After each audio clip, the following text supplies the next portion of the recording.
In this video we want to talk about motivation, and here we're going to look at two ideas about motivation, two sets of theories about motivation.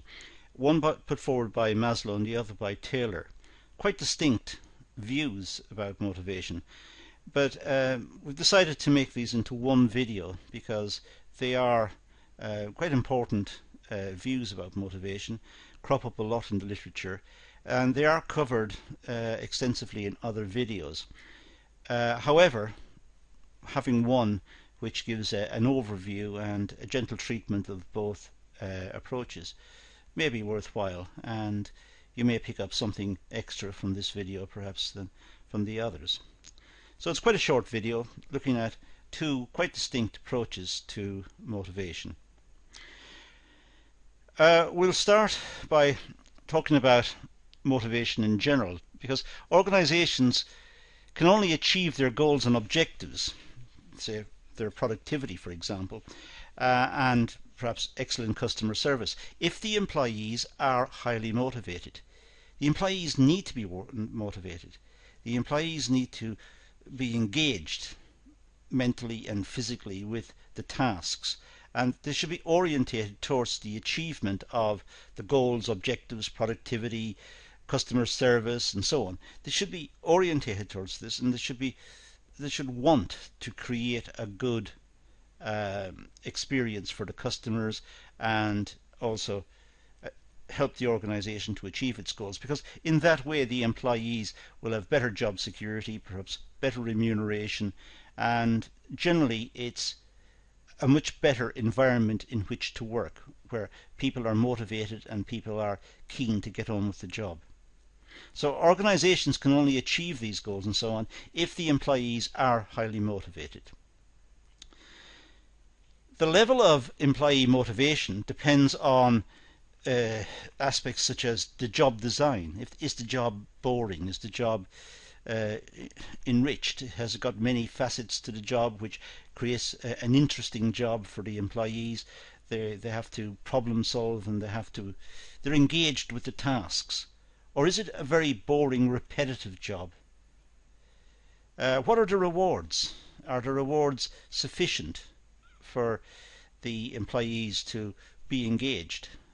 Perhaps the rewards are too little, and the employees are, as a consequence, not that worried about perhaps even losing their job, because the chances of them finding a job as badly paid are very high perhaps. In other words, those jobs are quite easy to find. So maybe that's the case. So they're not really worried about losing their job. They're not motivated. The salary is not, or the wages are not sufficient to make them worried if they lose their job. So rewards have to be sufficient, and the management styles also have to be appropriate. The management style may be very interventionist and quite forceful, or the management style may be very cooperative and supportive and working with the employees. So what style of management is there? How does the employee see the management? And indeed, what's the culture and the structure of the organization? Is it possible for the employees to talk to management? Perhaps the management are locked away in the offices and don't mix with the employees. And what if the employees have an issue they wish to discuss, and perhaps the line manager is not the most appropriate conduit for passing this message? How do they contact the management? What's the culture of the organization? How is the organization run? And what's the structure of it? Perhaps the structure is very hierarchical, so it's very difficult to talk to the person at the top. The person at the top is in a sense shielded from the employees, because there are so many layers of management between him or her and the employees. So these are all issues that need to be taken into account when we consider motivation. Motivation is an internal decision-making process which influences an individual to make an individual to behave in a certain manner. They're internal in the sense that they are within us. We look at situations, we read the situation, we try to understand the situation we find ourselves in, and then we are motivated to do something about it, or we're not motivated to do something about it. And it's the same in work. The employees see the tasks that are given. Some tasks will interest them, some tasks won't. They may be motivated in some ways and not motivated in others. They're human beings, and as human beings they respond accordingly. And it's for management to try to design tasks that will motivate the employees and will inspire them to be productive and see the tasks as essential, and they should be rewarded not just in terms of remuneration but in terms of a job well done. Congratulations. The determinants of motivation is complex because it depends on various factors, as I said earlier. I listed them out earlier. Organisation culture, management style, job design, and HR practices and policies.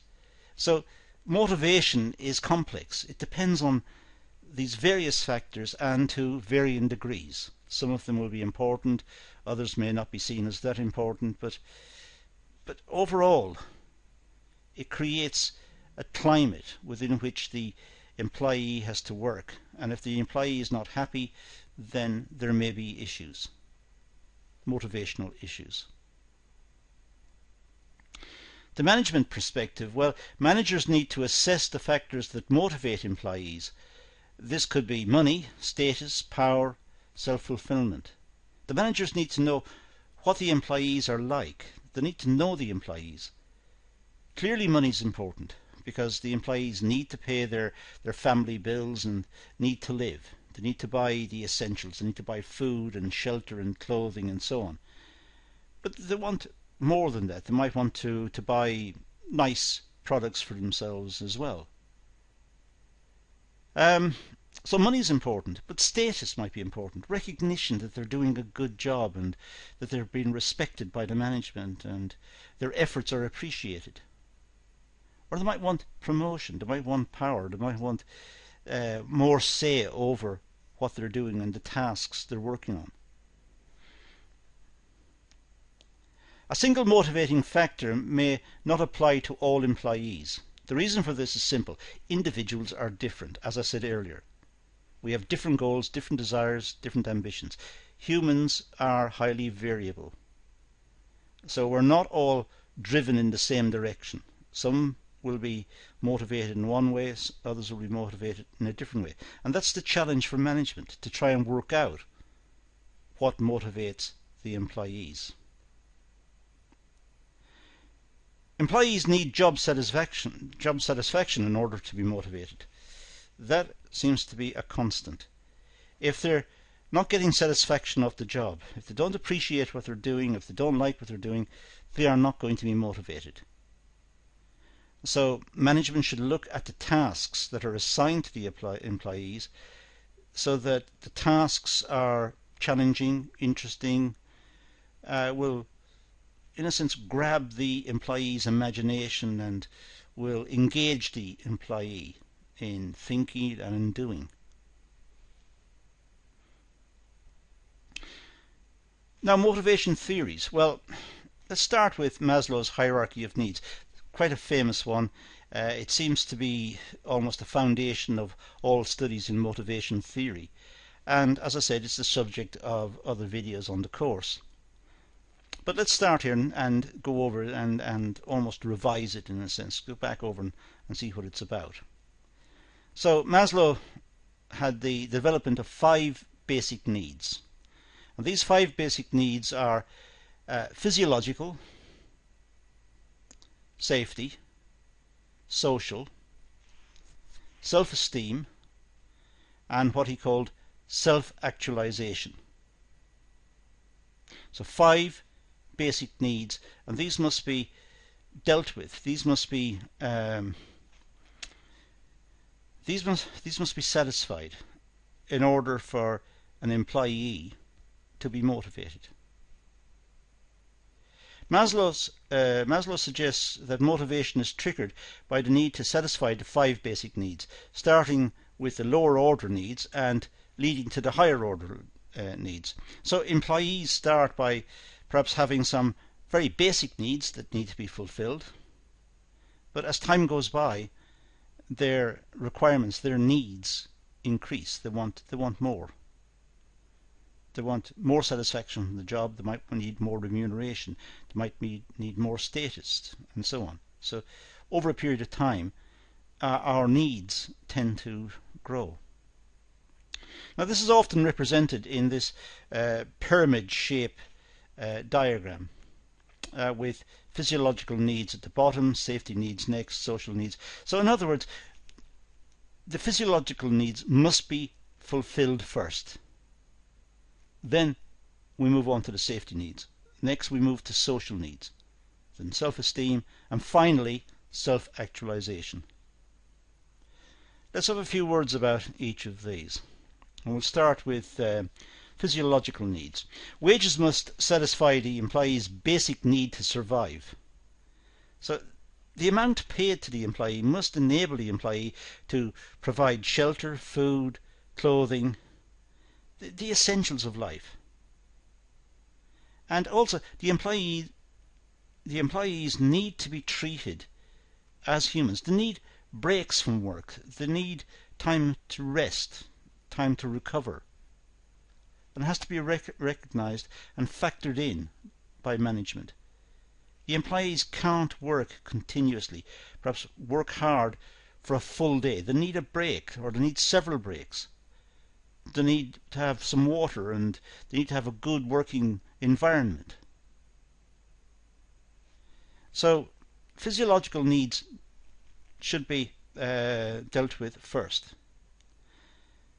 Second, safety needs. Employees are working in a safe environment with job security and additional benefits. They need to work in a safe environment. They need to feel that the environment in which they're engaging in work is safe. They don't want to be threatened by breathing bad air, or working in extreme temperatures, or feel that the machinery is dangerous or whatever. They need to feel secure.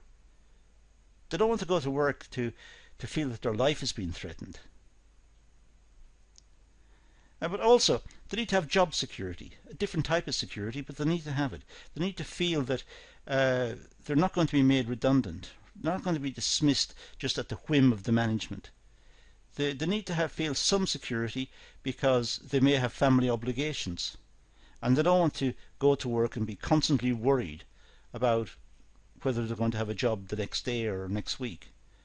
They should have some sort of job security. They feel that there is a place for them within the organisation. Next is social needs. Provide a friendly environment, a sense of belonging. People go to work and they engage in various tasks assigned by management, but they also have a need to speak to each other. They're humans. They need to speak to each other. They need to talk to each other. They need to converse in some way. They need to interact. Humans are social creatures. So the environment should be friendly, and the management should understand this need on the part of the employees. It's not a waste of time. Only if it's excessive is it a waste of time. But some sort of contact between them, between the employees, is understandable because they are human.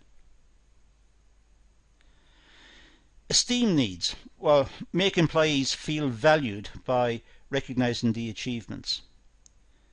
It's a need. They're working on tasks. They want to feel that they've done a good job. They want to be thanked and congratulated. Not just by receiving a salary or a wage at the end of a time period, but just the management saying, that is a job well done, thank you. So it's esteem. They feel better. They feel valued. They feel a part of the organisation. They feel loyalty to the organisation. They can relate to the management, and what their efforts have been respected and recognised. And that's important. And then there's self-actualization, a very strange concept in a way. Provides employees the opportunity to reach their full potential. Keep employees employees motivated by providing them with appropriate challenges to accompany their needs. Self-actualization is when they are comfortable and confident within themselves. They feel that they can take on the tasks, and the management are responding by giving them challenging tasks and engaging with them and seeking their opinions and their views, and they're being recognized as making a valuable contribution, and they're getting the respect of management and of their colleagues. They're self-actualized. They have achieved a good status. So these are the 5 needs, basic needs of Maslow's hierarchy of needs. And when these are met, people are motivated. The employees are motivated. And you can see that we jump from the most basic up to the higher. We're constantly trying to improve ourselves, and that's what motivates us to do a good job. Now let's turn to scientific management. As I said, almost diametrically opposite, or different, a different approach, radically different approach. Developed by Frederick Taylor, it believed that employees are like robots who can increase production if programmed efficiently. You can see from the opening here on this slide, it's not a very nice way of looking at people. It's looking at people as functionaries. They perform tasks. So the management, in a sense, don't have to be nice to them or deal with them, even in terms of deal with them as humans. They are like machines. They can be programmed almost. They're told exactly what to do, and they are given certain times to complete the task, and if they don't complete the task on time, there's some sort of punishment. So it's seeing humans as a part of the technological infrastructure of the business. They are fitting into the routines of the business in the same way as the machines. The machines are processing the output on a repetitive basis, perhaps. And the people are expected to interface with the machines at the pace at which the machine is set and complete the tasks. And so it's man and machine working together. But this can be very soul destroying for the individual. The individual is not seen as an individual. They are seen as almost a mechanism within the business that will facilitate production. The basic mechanisms of Taylor's approach was through the application of scientific measurements to increase productivity and effective management of employees. So this introduced this idea of scientific management, measuring. How long does it take to do a task? What are the ergonomics associated with the task? Does the employee have to reach out too far, because that's slowing them down? Perhaps the environment should be redesigned so they're able to do the tasks faster. And it's timed down to perhaps the second. If the employee takes too long, it's going to hold up people further along the line. It's going to set back the day's production. So there's pressure all the time on the employee to keep going, keep moving, keep doing it. So it's a very stressful environment for employees. Achieving desired production was through the division of labour, task specialisation and time management. The division of labour was popularised by Adam Smith as far back as 1776 in his book The Wealth of Nations, well, an inquiry into the cause and effects of the wealth of nations. Adam Smith talked about hatpin production. Hatpins were a big thing, a big important product back in 1776. Hatpins kept on ladies' hats. So the ladies would put on a hat and put a hatpin to keep it pinned to their head. Hatpin production, well, one person working on his or her own would have to go through various processes to make hatpins. Would have to get the wire, have to straighten the wire, cut the wire to the right length, put a point on the end of the wire, put a head on the other point end of the wire, make sure it's straight again, then harden it using heat, and then what's known as anneal it, so it's not brittle, it doesn't just break, and then polish it and package it and distribute it. So there are many production processes involved in hatpin production, according to Adam Smith. One person working on his or her own could therefore produce, let's say, a few hundred hatpins in a day, because they had to do all of those processes. Now, if the task was broken up so that one person got the wire and straightened it, the next person cut it to length and put a point on it, the next one put the head on and hardened it, the next one annealed it and polished it, the next one distributed. If there were various people doing individual tasks, the output per worker would shoot up, would increase dramatically, because they've all got an expertise in that small task. They become very efficient at the performance of that small task. But of course, their individual jobs have become a lot more boring. It becomes a very soul-destroying job again, because they're now just performing smaller and smaller tasks. And this is known as the division of labour. And the division of labour was eventually popularised by Henry Ford in the production of the Model T Ford, when workers were doing small tasks and adding to the output of the company until finally a car was built. But each person was only doing a small part of making the car. There weren't groups of people making cars.